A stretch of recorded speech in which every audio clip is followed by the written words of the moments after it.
Itu diundangkan karena memang Indonesia itu darurat ya, darurat kebablasan berpendapat.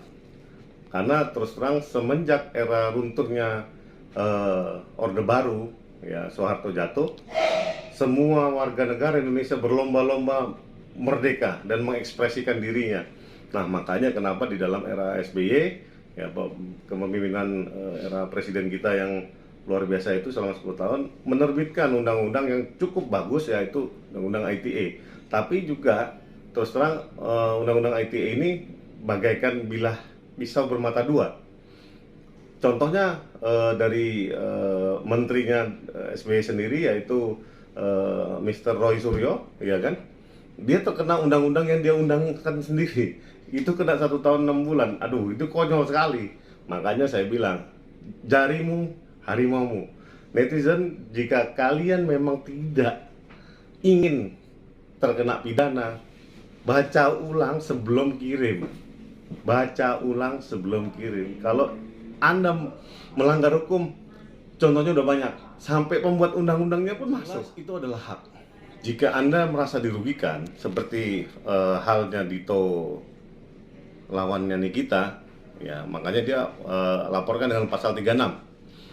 Ada yang namanya Dewi Persik, dia akan melaporkan dengan pasal 27 Undang-Undang ITE, junto pasal 310, 311. Jadi karena hak, yang saya bilang, yang dipermasalahkan bukan dia boleh atau tidaknya melaporkan, tapi netizen ini tolong kontrol pendapatnya di medsos, supaya satu, tidak fitnah, kedua, tidak menghina, sehingga itu berakibat hukum yang jelas. Sebetulnya kalau misalnya dipaksakan negara harus mengontrol semua masyarakatnya untuk berlaku sesuai dengan koridor hukum, itu tidak tepat.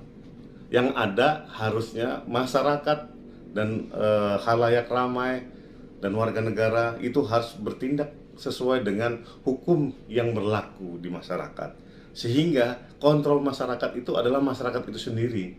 Nah, kita harus melihat dan menjauh yang namanya persekusi, yaitu main hakim sendiri.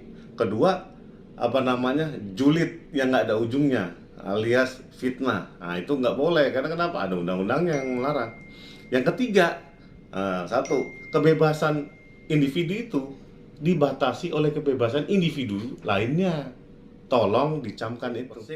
Menurut saya, tetap perjuangkan hak kamu. Cuman, ya kita melihat lagi. Kita tidak bisa memberi pembenaran, atau saya tidak bisa memberi pembenaran bahwa netizen selalu benar. Tidak. Tapi yang harus dilakukan adalah, ini ada norma yang berlaku di masyarakat Indonesia. Kita orang timur loh. Nah, yang haters tolong kontrol, ya kan? Kalau untuk yang merasa dirugikan, 1-2 kali itu toleransi. Tapi kalau udah terus menerus, go ahead, laporin, hukum dia.